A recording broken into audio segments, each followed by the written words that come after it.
What is up? What is up, YouTube? How y'all doing? Oh my goodness. Oh my goodness. Hey, I'm gonna show this. I think y'all probably seen this, man. I was in front of the court building, and guess who I saw? This is embarrassing, y'all. Guess who's together in front of the federal courthouse? The rotten man. At like 7 in the morning. Hello, nice to meet you guys. And this is her assistant. Oh. I'm the type of, Yeah, I was trying to get the assistant on there because I was a assistant also for a lot of major players, back in the day. And they never showed us any love. We do all the behind the scene work to make these people look good and everything. So I want to give a shout out to everybody who works behind the scenes and doing hard work, and I decided to stop doing the work behind the scenes for people and come up front myself and get on the microphone. And then I realized that it is hard to find somebody to be behind the scene to do good work because everybody want to do things their way. Don't nobody want to follow the directions. Don't nobody want to follow the format that we already got together. Does that make sense? Don't nobody want to do the format. But shout out to the Rotten Mangoes, man. It's my girl right here, man. I told her we do a lot of reactions of her videos and stuff. And she was like, oh, I would love to see and everything. So I had to put the camera down so I can get her on the real camera. I'm out there being my own cameraman and everything, man. So, hey, y'all hit that subscribe button. Hit that bell. Let's check this bad boy out. Bada bing, bada boom. Bada bing, I think the bada digital boom. footprint associated with the Sean Combs case is massive. But also, while it's ongoing, there's new little tidbits, little nuggets that are being added to this massive collection of data on a daily basis. The Combs sons walk into the courtroom, and side note, I just thought this was kind of goofy, but Christian King Combs had Instagram storied, and it's him in the van with his brothers listening to music while they're headed to court, and which is already kind of a crazy thing, but that's okay. In the corner of this Instagram story, however, are the words, one word, early, and a bird emoji. Early bird. Okay, I don't know if he's trying to say early bird gets the worm. I don't know what he's early for because he was very late to court. They're pretty late to court almost every single day. They kids, man. I keep trying to tell people they kids. They think they grown. They kids. Especially with a silver spoon in your mouth. Y'all know. I don't even know why I'm talking to y'all. Y'all know. They kids. So I don't know what the early bird is. Wait, so they show up like in the middle? Yeah, sometimes the witness is already testifying and they'll show up. Oh. So I'm not entirely sure what the bird was for, but nevertheless, nobody in the courtroom is thinking about that because there have just been too many crazy things. This feels like the least of everybody's worries. Another morning more recently, another disturbance takes place inside the courtroom. And I feel like I was telling you guys, a lot of strange things have been happening in the courthouse. Amen. And this is just another one of them, okay? So every single day, Diddy has 4 U.S. Marshals that sit around him watching his every single move. Before he even gets into the courtroom, the Marshal that we've nicknamed Messi, because he is truly like the spitting image of Messi, the soccer player, he goes in and he sweeps his hand all through Diddy's chair. It's like one of those wooden, leather cushioned chairs with armrests, nothing special, but he will lift it up, scope it out under, he'll touch all the legs, he'll push on the cushion, he'll swipe the cushion with his hands on all sides. He's looking for hidden contraband, weapons, anything abnormal, and they never find anything, of course. But they've also never really put their hands on Diddy until that day. Sure, the Marshals, they might give him like a fist bump or two, depending on the mood that Diddy's in. Sometimes Diddy will even hand Messi a Post-it note and a few nods will be exchanged. I think he's probably asking for the bathroom or something. Diddy is escorted in on this particular day. The judge then comes out and sits on the bench. Everybody instinctively stands. Judge Arun, Father Arun, humble. He says, please be seated. I don't think he likes when people stand for him. Oh, yeah. I think it's a thing that you have to do, and I think he's accepted it's part of the process, but he preferably doesn't like it. Like is with the his vibe. energy. Okay. He's always like, please be seated, unless you'd like to stand. Yeah, I think it's just very formal, and he just wants to get straight into business. Right, So he's right. already into it. Let's start with GX10C 114. It's 8:30. Usually it's about 30 minutes before the jurors are escorted in. So the prosecutors and the defense, this is when they argue. This is like when the lawyer Olympics come out and they're arguing their case, they're pleading their case, and the judge is like, I'm sick of every single person in this room. When all of a sudden, as they're discussing all of this, you just hear screaming. It's not fair, Diddy. They're making fun of you in every courtroom.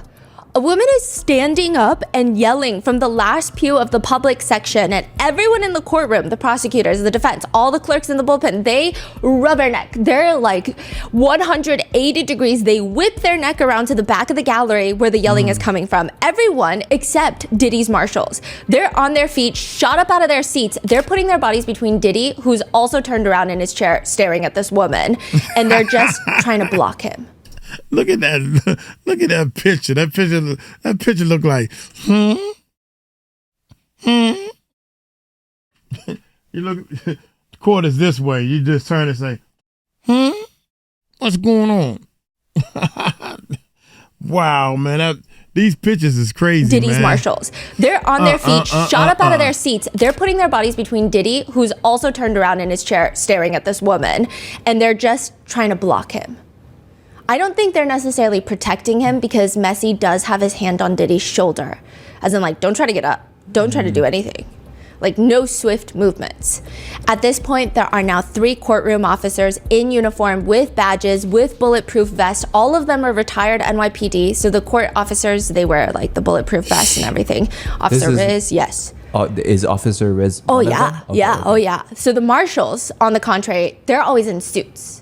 Oh. They're in like fitted suits and they're pretty in shape, okay? Not that the court officers are not, but like they have different attire. That's and so I think interesting. I think the vests are a lot more intense for sure. Right. They're next to this woman, and when she first stood up and started yelling, I think Officer Riz, his main thing is everybody's here for a reason, and he tries to keep it as peaceful as possible. So I think that they could have been more forceful with her, but they're trying to de-escalate the situation with the least amount of resistance that is already being caused. With this woman, she is now upgraded to profanity. She has planted her feet in the middle aisle, and her body weight is leaning back away from the 3 officers who are trying to now grab at her because now she's escalating it. They were trying to be polite. They were trying to be like, okay, let's get out of the courtroom.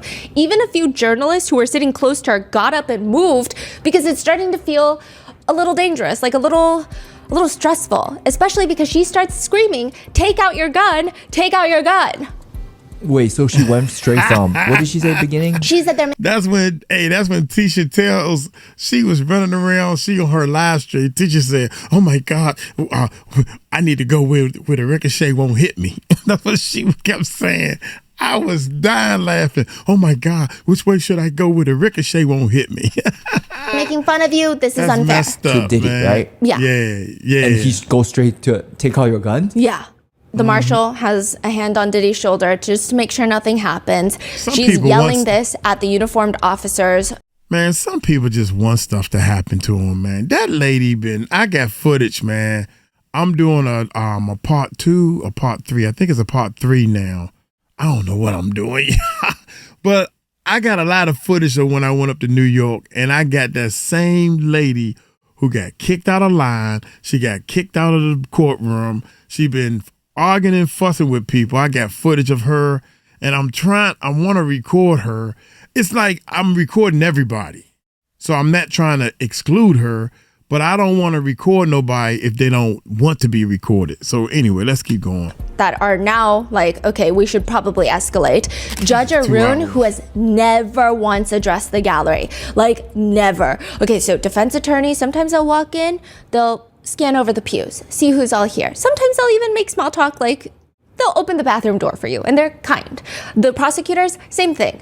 Judge Arun Like, we don't exist to him at all. Really? Anyone that's not the attorney, the defendants, or the jurors, or the witnesses, we do not exist. I mean, he'll talk to the court staff, he'll talk to the court officers and the U.S. Marshals, but everybody else, the public, the press, Diddy's friends and family, we don't exist. There has never even been a look over the pews. There has been nothing. This is the very first time. He looks into the gallery, past everybody. Please escort her out of this courtroom now. And his voice is clear. It is firm. There is no panic. There's nothing. He's like actually staring daggers at the gallery. He's like staring at this woman. Like, you guys need to get this woman out of my courtroom. So the officers escort her out, and then Judge Arun instantly goes back to business. That's it. And she walked out. She walked out. She did a few interviews outside. Hey, that judge ain't taking no shorts unless it's coming from a midget. Yeah, that's the judge. That judge ain't playing, cuz. No bull. It appears that in the interview, wait, and then Judge Arun instantly goes back to business. What? That's it. And she walked out. She walked out. She did a few interviews outside. It appears that in the interview, she's saying that it's unfair that they are smearing a black man's legacy and that they're doing this. And she's saying he's perfection. Did he? Oh my God, she's always. I heard this lady. I heard her use the race card like 3 or 4 times while she out there. She arguing with other black men in front of the courthouse and stuff, man. Yeah. Is perfection. This is a black man's legacy that people are laughing at. Diddy, everyone laughs in every courtroom in here. I don't think it's funny for people to laugh at a black man legacy being destroyed. Black American legacy figures, father figures, extraordinary excellency, black excellence. Sean John Combs is inspirational. He is perfection walking. It appears that she was perhaps in the You mean he's a thief walking? He can't play no instruments. He can't make a beat. He probably can't make a beat, but he probably can't no more. Hell, I can't make a beat no more, but I can. I got a lot of equipment to make the beats. He don't write his own music. He don't write his own lyrics. Every step you take, that's somebody else's stuff. Every move you make. He done, oh my God, come on, man. Are you serious? Flow rooms for the whole trial. Diddy made a lot of money because he was bringing them rich in the closet men, filthy rich in the closet men, fresh meat. That's it. He was bringing them, he was fulfilling they fantasy, man. If I'm filthy rich, and I had a fantasy or a fetish, yeah. So I give you 2 or 3 million. Bring me a fresh one. Don't tell nobody. That's where all them tapes go. We still at the beginning of this trial. They better show something on them goddamn tapes or something.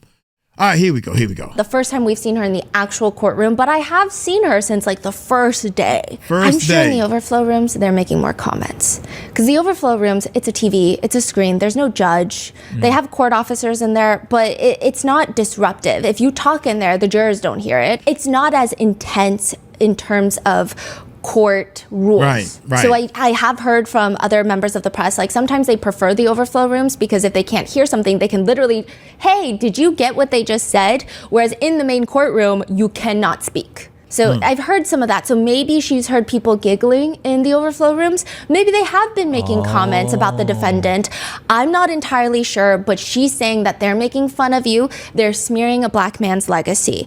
Now, these have now gone viral on TikTok, these little interviews, and people are commenting, it's not about race. Some people are saying, oh, okay, so he's perfection, but like, what about SA? What about domestic violence?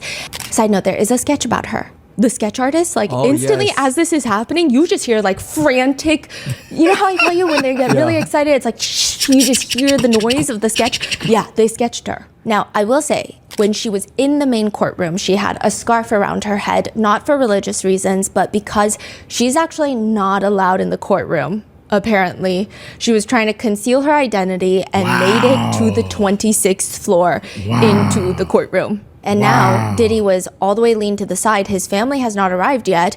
And he just seemed intrigued by this woman.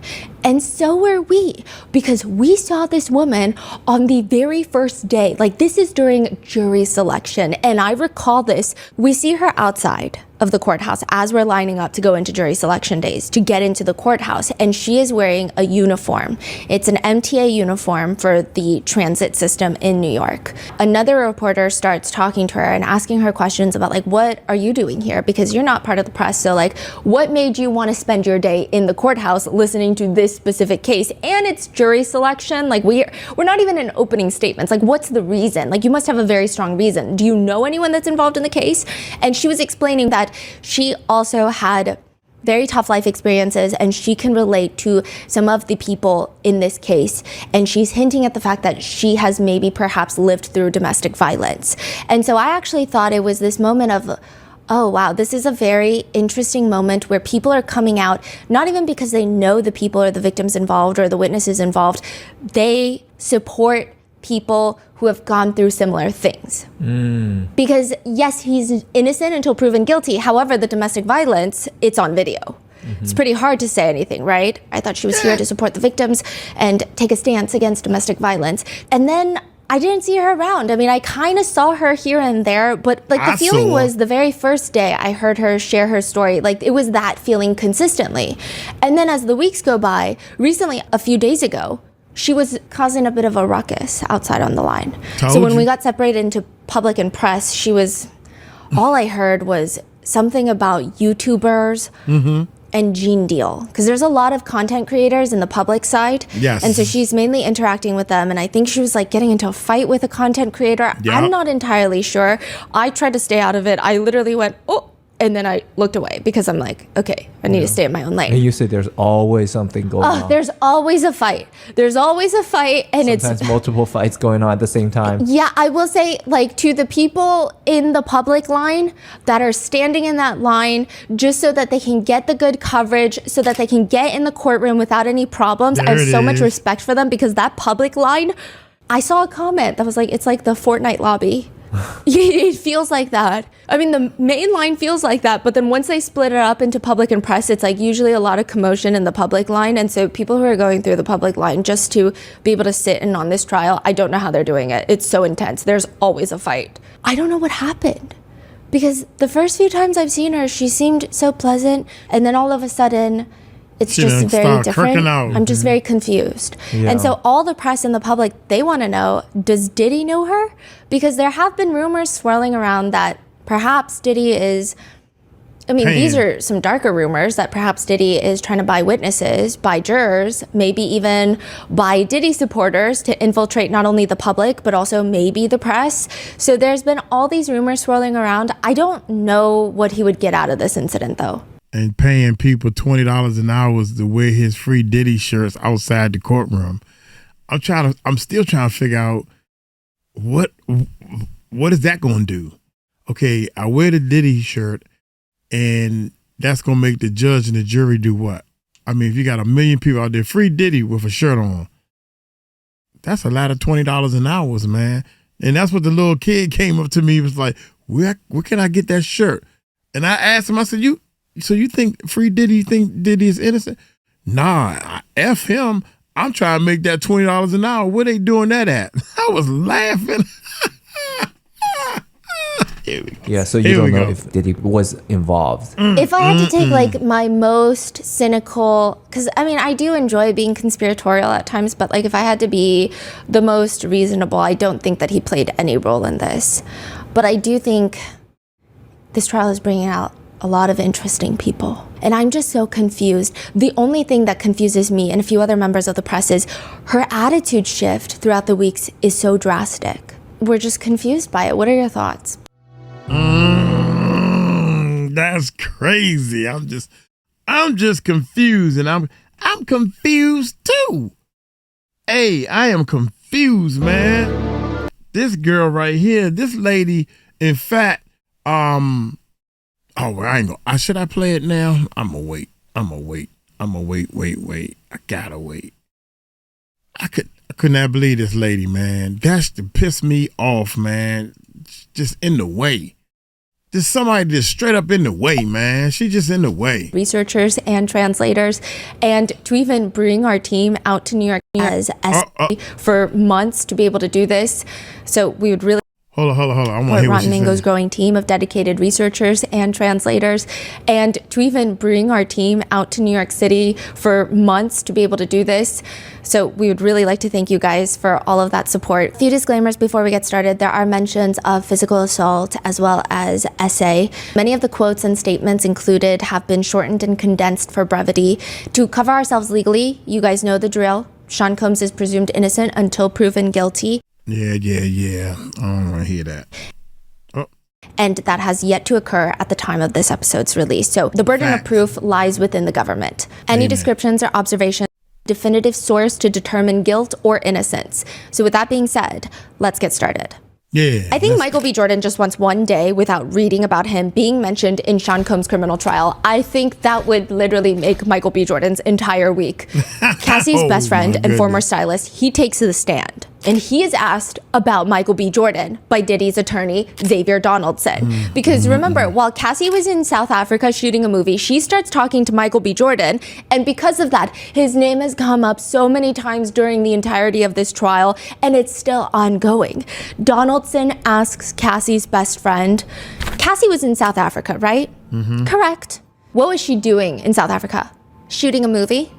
And she was shooting this movie as she was still signed to Bad Boy, correct? Correct. And what was the movie? Honey? And so as an artist signed with Bad Boy, she was not only doing music, but she was also getting movie deals, correct? She was able to do that sometimes. And it just seems like a very roundabout conversation. So, I mean, I guess, right? I'm asking yes or no. Was she able to do movies while she was an artist signed with Bad Boy? Sometimes, yes. In 2015, this is one of those times that she was allowed to do a movie, correct? Correct. And in order for her to be allowed to do that movie, Mr. Combs, as the owner of Bad Boy, had to sign off on that, correct? Correct. So to button that, Mr. Combs signed off on a contract to allow Cassie to do a movie, correct? Correct. Mr. Donaldson, the witness is saying, Mr. Donaldson? Asking a question. Donaldson is now responding. Yes, sir. Can you just drive it home? Because yes, I did hook her up with Michael B. Jordan. I know where this is going. No. And it feels like the two of them just start bickering in front of... No. the witness. He's like, no. While the entire courtroom is watching and wondering what the hell is happening right now. So Mr. Nash, you hooked her up with Michael B. Jordan, right? Indeed. He's fine. She's fine. I mean, why not? Some of the jurors start smirking. Others are turning to each other and they're mouthing, whoo. Like they're literally doing that with their mouth. Even Brian Steele is sitting there giggling with this goofy Boy Scout grin, as they say. That's how they describe his smile. The only person not amused in the entirety of this is Sean Combs, because he is not having a good day. First of all, Cassie's best friend is very likable on the stand. He's won the jurors over. Everybody's giggling nonstop in the courtroom during his testimony. He is just laying it down. He's not getting bullied by the defense. This is Deontay, right? Yeah, Deontay Nash. And on top of that, Sean Combs' move for a mistrial was just denied prior to all of this. Alexandra Mistrial. Shapiro is a very interesting attorney on Sean Combs' defense team. She was a clerk for Justice Ginsburg, similar to Judge Arun, but not at the same time, like I've mentioned. I don't think their paths have ever crossed. She was a prosecutor for the U.S. Attorney's Office in SDNY, the same district that they're in right now, fighting for Sean Combs. She's worked in the criminal division for 5 years. Then she went on to join an international law firm to work on white-collar crime. She low-key loves defending an alleged insider trader. And I say that with fear coursing through my bones because these are very serious people who would probably eat me for breakfast, lunch, and dinner. So the reason that she's on Sean Combs' team, though, is very interesting. She's actually known for her work in appeals. That's her main focus. She's even said in an interview, I usually get retained after somebody else lost the trial, but I do sometimes get involved at the trial level as well. She basically states it is critical if a client has the resources, aka just money, if they have the money to have someone with appellate experience during the trial. She states, quote, one of the most frustrating things for me as an appellate lawyer is to find that something important wasn't preserved during the trial. It's totally understandable because trial lawyers are in the heat of the battle and focused on contesting the government's account of the facts. Which means her being added to this defense team, being present during the entirety of the trial, she's probably there just to focus on procedural compliance and the application of the law as a whole. I don't even think she's there for the fact-finding of the actual case or jury persuasion, like the other trial attorneys. I mean, that might change as the trial ramps up, but I highly doubt it. It seems like she is here to make sure that the trial is running to the letter of the law. And if it's not running to the letter of the law in a way that benefits their client, then they need to swiftly take care of it. Of course, all in favor for Sean Combs. She's not the judge. It's not like she's there just for the pure idea of making sure each trial is just and fair, legally speaking. She's there to make sure absolutely everything is in legal compliance so that if there is a verdict that is perhaps unfavorable, it is likely that she will start on the appeal, if not already, because who knows? So usually attorneys that focus on appeals, they really only enter the conversation after the verdict. But when you have that much money, hundreds of millions of dollars at your disposal, I mean, why not get her started right now? Basically, Alexandra Shapiro is there to consider all of these things, which is likely why we don't see her doing cross-examinations. Her husband did come in and do a cross-examination. He was recently retained. Yes, and he recently did a cross-examination of Dr. Hughes, which is, she's a forensic psychologist, and I will say, nothing that notable came out of the actual testimony itself. The defense kept trying to get the whole testimony thrown out. The judge did not go for that. However, the cross-examination by Alexandra Shapiro's husband was very intense. He was kind of aggressive. Well, kind of is nice. He was very aggressive. Very aggressive. It's like over-aggressive for what? Yeah, Very it's kind of like, I think it's similar to when Tenny Garagos does a lot of the crosses on law enforcement. I think we get why there's aggression and we get why the defense, not the defendant, the defense team might be frustrated because as attorneys, they have to protect their clients. And they're thinking, this is overkill. You did too much on this. This is not maybe to the way that we've seen it before. I can get that there's passion that can come off as aggressive, but to someone sitting in the courtroom, it just feels like, why are we mad at people for just doing their jobs? Like, they don't even know your client like that. Yeah. It's not personal. Why are you getting so angry? It just feels like, are we just angry at the world right now? Like, it's maybe not the best thing to show the jurors, is my opinion. Now, Alexandra Shapiro has not done a cross, and she always looks incredibly stressed. Like, she looks more overworked than anybody else on that team. If I have to guess, and I thought about this all the time because I have had a few bathroom run-ins with her where we're just like standing next to each other, washing our hands in the sink, and it's very uncomfortable. But I mean, I'm sure she's obviously a very, very talented person. Yes. And very scary. Smart. In a good way. She knows what she's doing. Yes. But she seems incredibly stressed all the time. She's not a small talker. And so the feeling that we get is that she seems like she specializes in appeals. She has great attention to detail. Most attorneys that specialize in appeals do. I feel like she's the type that likes everything perfect. She likes her T's crossed, her I's dotted, and now there's so many hands in the pie. She just seems very wound up. I'm setting the scene because you kind of have a boys club with Brian Steele, Xavier Donaldson, Diddy, and sometimes filibuster Mark Agnifilo will join the boys club. And then the other attorneys just do their own thing. And she just sits at that same table like, can we just please get it together? Like, that's her vibe. Can you guys not be giggle-gaggling right now when there is very serious problems that we have to address? That's her energy. See, I do find this very interesting when you throw like 7, 8 top lawyers together on a case. That dynamic must be crazy. Yeah, so Mark and Tenny are the leads. They seem the most stressed out because they're overseeing probably all the other attorneys, okay? Tenny is probably a little more stressed, perhaps from her pregnancy, and also perhaps because she's the one handling most of the evidence, it seems. So lots of back-end stuff. Mark... Man, you got all these God dang, young, I ain't know that. I thought it was... All right, the dude that talked about the baby oil, I don't know none of them names and don't give a shit. I mean, shoot. Cuckoo. The dude that talked about the baby oil, I don't know why you need so much baby oil.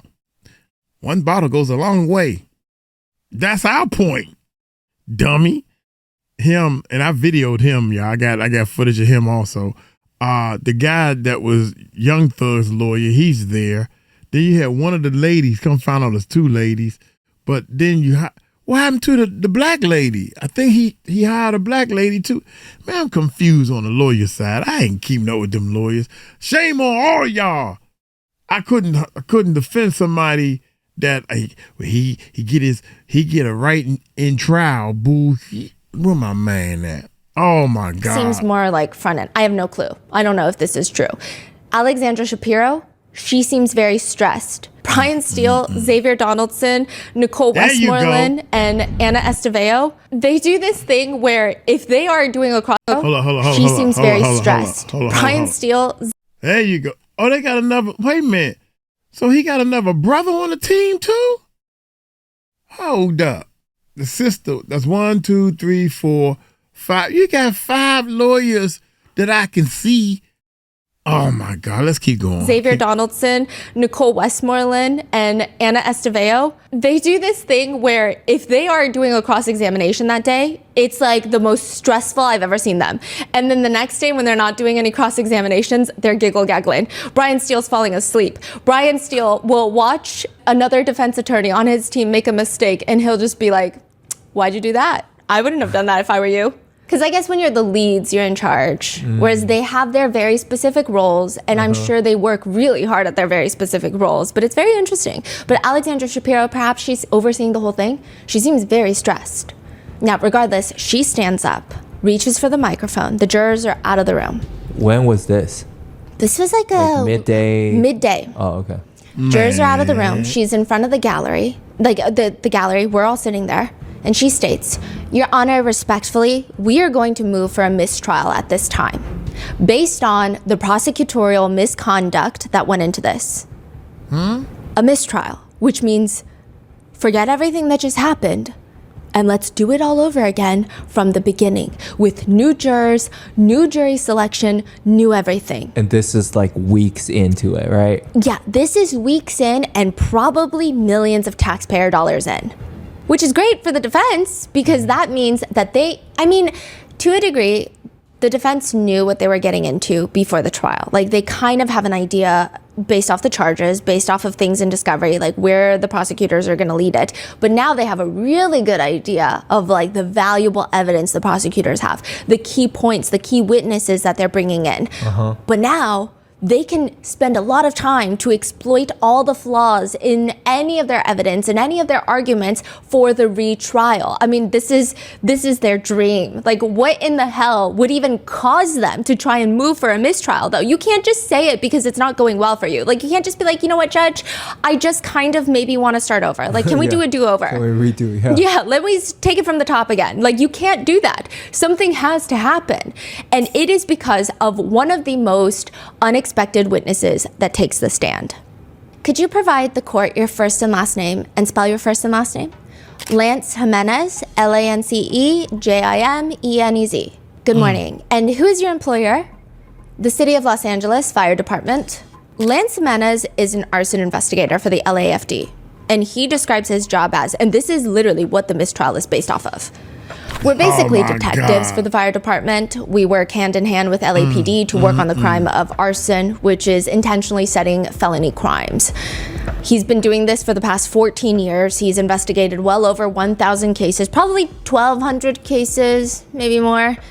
So what is an arson investigator from Los Angeles doing all the way in New York City, sitting next to Judge Arun, and might be the testimony that leads to a mistrial in this case? Like, it's so random. Kid Cudi. Investigator Lance was the one that was called out to the scene when Kid Cudi's Porsche was set on fire. He was the lead arson investigator, which again, what does this have anything to do with the attorneys asking for a mistrial? I'm gonna give you the exact line of questioning and you see if you can spot the reason why the defense demands a retrial. Prosecutor Slavic asks investigator Jimenez, did you collect any other fingerprints in this case?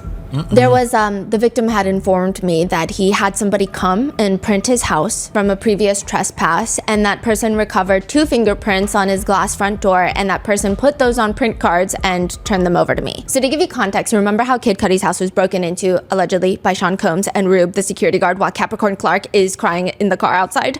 Well, it appears that Kid Cudi might have hired a third party to come out and take fingerprints from his front door just for safety reasons, because honestly, I would too. Well, Kid Cudi gives those fingerprint cards over to Officer Jimenez because he was like, yeah, that was a month ago that my house was broken into, and now my car has been set on fire. Here are the prints. Yeah. Do with that what you will. Did they find out? Who? The prosecutor asks, what did you do after obtaining these print cards? The print cards were sealed in an envelope with a person's signature, and then I put them in another envelope I sealed for evidence and turned them into LAPD for print analysis. What do you mean by putting them into evidence? We take all of our evidence we collect and we turn it over. We book everything with LAPD's evidence unit, and they store and collect all the evidence, and it's properly maintained through LAPD. Did you receive results related to these fingerprint cards? I did not.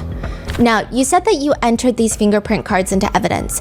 Did there come a time when you learned what happened to the fingerprint cards? Yes, recently. What happened to the print cards? The 2 print cards I had turned in were destroyed. When were they destroyed? They were destroyed August of 2012. So this would be 8 months after the fire. Were you aware that they had been destroyed in August of 2012? Dang. I was not. Did you authorize the print cards being destroyed? I did not. Who ordered their destruction? Somebody within LAPD. Is that typically the way that logged evidence is destroyed? Not for evidence that I turn in. I'm the lead investigator, so everything goes through me before it's destroyed. Unless it goes through our arson section, it will come through in a request if they want it destroyed or not, or returned back to the owner. And the LAPD employee who authorized the destruction wasn't you said, right? No. Was that person a member of your team? No. Did this strike you as unusual? Mark Agnifilo, Combs' lead counsel, stands up. I'm gonna object to all of this, Judge. The judge is like, there was a question pending. I take it there's an objection to that question. Yes, that's sustained. And the prosecutor says, I'll ask a different question, Your Honor. Investigator Jimenez, in your 15 years approximately as an arson investigator, has evidence been ordered destroyed by someone who is not a member of your team? Mark Agnifilo stands back up. Your Honor, I object. And can we have a sidebar on this? You may. During the sidebar, Mark Agnifilo is stating, it's not just about the question, okay? It's, quote, there's a larger issue here. There's an inference of wrongdoing here, which we are hearing for the first time and which is utterly unfounded. They're clearly saying that something happened to cause these fingerprint cards to be destroyed suspiciously under circumstances that this witness has never seen before, and I am asking that this entire line be struck as being prejudicial. They're clearly suggesting that Mr. Combs, with his authority, did something to cause the destruction of these print cards. There's no further reason for these questions other than that. Prosecutor Slavic argues this is with respect to his investigation, and this material was in the 3500, which are the documents that the government turns over to the defense. Like, she's like, you knew about this. It goes to the completion of the investigation. I think the defense is going to get up on the cross-examination and suggest that it was a dead-end investigation. There were no charges, and there are reasons why. And this destruction of the print cards is one such reason. Mark is saying they could have left it at that. That's clearly not what they're doing. What they're clearly doing is saying, in addition, they could have just said, where are the print cards? They're destroyed. They didn't have to go further and say, have you ever heard of this before? Did you authorize it? That is clearly improper, and that's what they're doing. They are putting this in front of the jury that there was wrongdoing in the LAPD, and the only reason that would be relevant, since this is not an LAPD internal investigation, is that someone in this courtroom had something to do with it, and that someone is Mr. Combs. And Mark said that? Yes. Okay, Mark. Okay, you like said the it. phrasing is crazy. Yes, but he's saying like that's what they're saying. I know, but still, you said it. Yeah, but like, yeah. Now the judge disagrees. Hold on. Again, that's not how I would have taken it. I understood the questions as they were coming in as drawing the sting from the potential cross-examination that would show the destruction of the fingerprint cards as reason to question the entirety of the investigation of the arson incident. And I assume that's what Ms. Slavic was doing, was trying to anticipate that you're going to go up and say, what are you talking about? You lost evidence that would show, possibly point to someone else having done this, and just mysteriously the print cards vanished before the trial. But the defense counsel doubles down, saying, why would they ask the last question, though? There's no legitimate reason consistent with their explanation. They did this not for that reason. They did this to suggest something improper happened. And it's not just an LAPD matter, because they wouldn't have asked all the other questions. In 15 years, have you ever heard of... It's suspicious. They're making it suspicious. In other words, the defense states the government is making inferences that Sean Combs somehow got rid of the fingerprint evidence because he knows those are his prints. Mark Agnifilo says this has caused prejudice. He says, and I think, and I have to just say it the way I think I see it. I think what the government has done is outrageous. And I haven't used that word all trial, which I'm like, okay, I feel like he's got an outrageous limit that he uses per trial or something, because that's such an odd. I haven't used that word all trial, but I'm using it now. And they know what they're doing. They know exactly what they were doing. They were suggesting to this jury that someone in this courtroom had something to do with the improper and suspicious destruction of these fingerprint cards, and that's outrageous. And quite frankly, we are having discussions, and I need a few more minutes before we hit ground on what, if any, other remedies we are going to ask for in light of that line of questioning. So before I do that, let me speak with my colleagues for a second, and I will, if it's okay with the court. I know we're trying to get the jury back in the box. If I could have a few minutes, 2 minutes, 3 minutes, just to discuss with my colleagues. After a group discussion amongst defense counsel, they move for a mistrial. Alexandra. Man, dude. So you mean to tell me they trying to insinuate, allegedly, that Diddy, wait a minute, they done blew up the car. And actually, they didn't blow it up. They done burnt the car up. Let's just call it what it is. They burnt Kid Cudi car up, the two front seats, ripped a hole in the. So you gotta replace the convertible top and the two front seats. Okay. And probably shampoo the carpet because it's gonna smell like smoke and everything. But anyway, it ain't blow up like we thought it was. That's number one. But you mean to tell me that Diddy is so deep into the police and fire department that he done paid somebody to get rid of the evidence cards and stuff? Yeah, that's some deep stuff right there. That's some deep stuff. That's what they trying to say. Okay, all of a sudden, because they are missing, where's these evidence cards that you got the fire department out there doing their due diligence? If I could have a few minutes, 2 minutes, 3 minutes, just to discuss with my colleagues. After a group discussion amongst defense counsel, they move for a mistrial. Alexandra Shapiro takes the lead. Your Honor, respectfully, we are going to move for a mistrial at this time based on the prosecutorial misconduct that went into this. I think it's clear that, first of all, just to take a step back, as the court will recall during jury selection, there were issues raised by some prospective jurors about, the idea that Mr. Combs could buy his way out of this. This type of conspiracy theory is out there, and the type of implication that we believe these questions were designed to create plays right into that. When she said that, we're going to move for mistrial, what's the energy in the courtroom? Oh my goodness. Like, everyone is stressed out. I think the only people not stressed out are Diddy's sons. I don't know why. I've never seen them look stressed out. Like, really. They don't know what's going on. They don't care. They don't understand. They kids. They freaking kids, man. You think they understand what's going on? You seriously think they understand what's going on? Because if you think they do, that's a bunch bullshit? of... A bullshit? A bullshit. That's bull. A bullshit.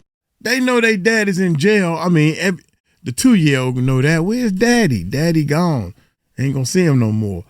The thing about it is, y'all, they don't realize, they think, because Diddy telling them, don't worry about it, kids, I got this. He been saying that from day one. We're gonna make bail. I'm gonna be home for Christmas or wherever he talking about. Come on, man. This is some bull. Golly. So you mean to tell me they think Diddy actually got rid of them fingerprint cards? Oh my God, Diddy, you's a bad apple scrapple, baby, if you did that. I'm not saying he did or he didn't, but if he did do that, oh my God. All right, we got a time for a little bit more, man. I gotta go, y'all. I got a meeting to go to. I was gonna try to do the whole hour, but I've been talking too much. Maybe once or twice, but they seem chill. They seem like it's another Tuesday. And I'm like, are we hearing the same thing? The jury are not in the room. The press everyone's silent. I think it's half of, holy shit, what's about to happen, but also half of, oh my God, every single witness would have to come back and testify. That's insane. And then another part of it is like, oh, we're also going to come back and do this all over again. Like, all of this is crazy. Yeah. Everyone was just silent. Meanwhile, I will say Combs, I mean, I took so many notes on this and we cross-referenced with my researchers because it was a little intense. He looks like, you know, when you work at a restaurant and there is a customer who is very upset that you got their order wrong. Is it a big deal? No. Did you get their order wrong? You are adamant that you did not. You're like, no, he told me seafood, okay? Right. So I got him seafood. I remember it. But the boss is like, no, you got to go apologize because they're making a big deal about it. And then you go and you stand there and you apologize. And they just kind of sit there like, that's right. Apologize to me. You did me so wrong. He's like sitting there with that kind of energy, like very smug. Like, I was wronged. There was a time where he glances back to the press pews like, are you hearing this? You're hearing it, right? And it's just like, okay. Wow. Yeah, it was a very interesting moment. But Shapiro continues. My point is that it was becoming clearer and clearer that this inference is what the government was doing this for, and the jury is going to be left with the impression, even if Your Honor strikes the testimony, including not only those 2 questions where the objections have been sustained, but strikes the previous questions and answers and gives an instruction, there's no way to unring this bell, particularly those last 2 questions. You know, first of all, it's clear from the last 2 questions that, respectfully, what the government was doing here, there's just no reasonable way to interpret their motivation other than they were trying to plant an idea in these jurors that Mr. Combs was responsible for the destruction of these fingerprints, and there is no other reason.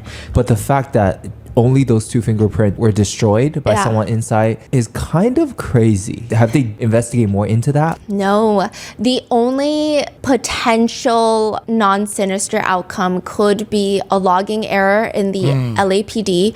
Another thing is, well, the evidence, the fingerprints were not taken by the LAPD, so they could have thrown it out as like, it's not even taken by us. Like, even if it matches anything, what does this have to do with us, you know? I see. But I guess the point being was... Right. Yeah. Maybe it's just someone made a mistake, but now you are painting a picture as Diddy's paying someone in... Yes, but it could also work the other way of like, perhaps he did. Do you have proof of it? If you don't, then you can't ask these questions. Right. So it could be either one, right? Yeah. I don't think anyone in the pews would be surprised either way, I guess. So we respectfully submit that the only proper remedy to cure the outrageous prejudice caused by this is a mistrial.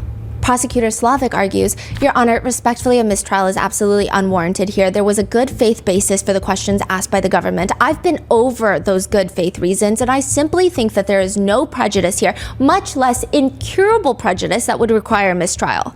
There's a moment of pause, and honestly, it was like 2 seconds, but it felt like forever. And I'm like, oh my gosh.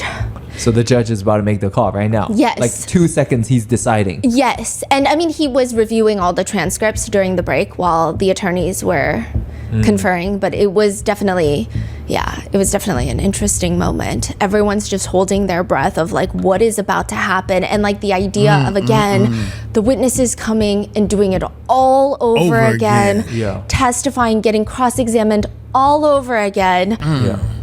The judge ponders for a brief moment because his brain runs on 10 times speed, and then he states, the application for a mistrial is denied for the reasons stated by the government. In addition, I'll just offer the following, which is, as I said, there were no objections to the questions that were asked up until the last 2. As to those questions, the objections were sustained, so there was no testimony from the witness pertaining to those questions. Basically saying, if you had a problem with all the questions, why did you only object to the last one, and then now you want to cry about it? Yeah. Well, that's not how he said it at all. But that was the energy that we were receiving. He further states, the jury has been instructed and will be instructed that they are not to consider questions from attorneys or statements from attorneys as evidence, and they are presumed to follow those instructions, which we will give again. So there is absolutely no testimony from the witness that was prejudicial in any way, shape, or form as the court sustained the objections that were raised. So I don't think that there's a problem of the jury being left with an improper inference or a bell that's been rung and can't be unrung. And as the government points out, to the extent there was any prejudice, I don't believe that there was any. that could be cured by striking the testimony and giving an appropriate instruction to the jury. So for those reasons, the motion for a mistrial is denied. Which then Alexandra Shapiro argues that the jurors should be told not to consider any of the questions and answers in this line of questioning because the government's questions were improper, which leads the lead prosecutor, Comey, to stand up. Your Honor, if I may, it would be deeply prejudicial and unfair to tell the jury that the government did something improper. Perhaps Your Honor could instruct instead the jury that they are to disregard both the questions and the answers and that they are irrelevant to this case. Basically saying that the government counsel is asking improper questions, which the judge agrees with, and ultimately the jurors are told that. Basically, that whole line of questioning is irrelevant. And in that moment, Sean Combs does not look happy. Golly, The move for the mistrial was denied. He's almost side-eyeing his attorneys. And when the judge is giving the jurors the instructions, he's looking straight ahead, again, as if he has been so wronged. And he's like, yes, jurors, like, are you listening to this? Very interesting. Which, side note, netizens online have been commenting on this, with most people thinking that the move for a mistrial was goofy, others finding it sinister, some finding it reasonable, with one netizen comments reading, grounds for appeal, the jurors already heard the tainted question. So they're saying this is already an appeal in the process. Oh my Alexandra God. Shapiro is working on the appeal right now. Others joke and argue. The defense really said, you can't ask that question that makes our client look so guilty. Be so for real. Oh my God. Another comment reads, this case is incapable of becoming more bizarre. Others are writing, perhaps more in fear, the judge better stand strong because we don't want this man walking free. Accountability, please. Others write, no, he's gonna walk, and you guys don't be surprised when he does. And Nah. They ain't. here's the thing. Wait a I minute. just know that I Sean gotta Combs go. goes back to his cell at the end of every night, Uh-huh. and he has a whole list on his wall of every single attorney, and he has little strike marks for them. And this is this has What? been a running conversation between me and my researchers, because you cannot tell me that this man is not, at times, spiteful. Sometimes the way he looks at his attorneys is I can't think of any other way to interpret it other than, hello, are you dumb? Are you dumb right now? Like, that's, what am I paying you for? If you don't, Yeah. Hey, I got to go, man. I gotta go. I got a meeting I gotta go to.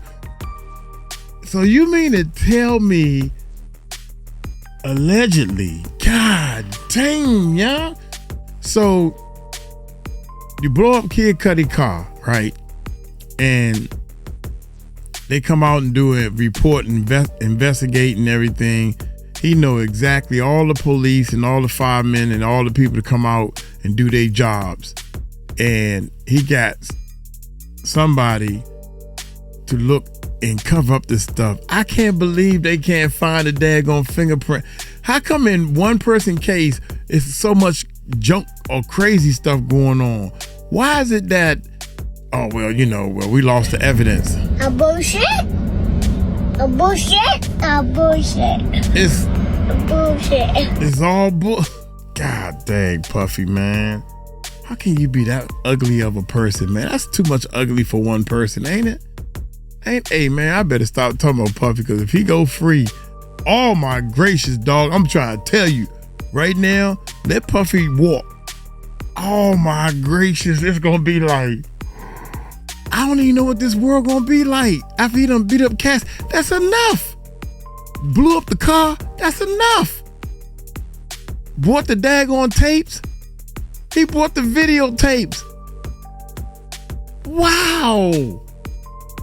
We gotta rethink some stuff, man. If this dude, oh no.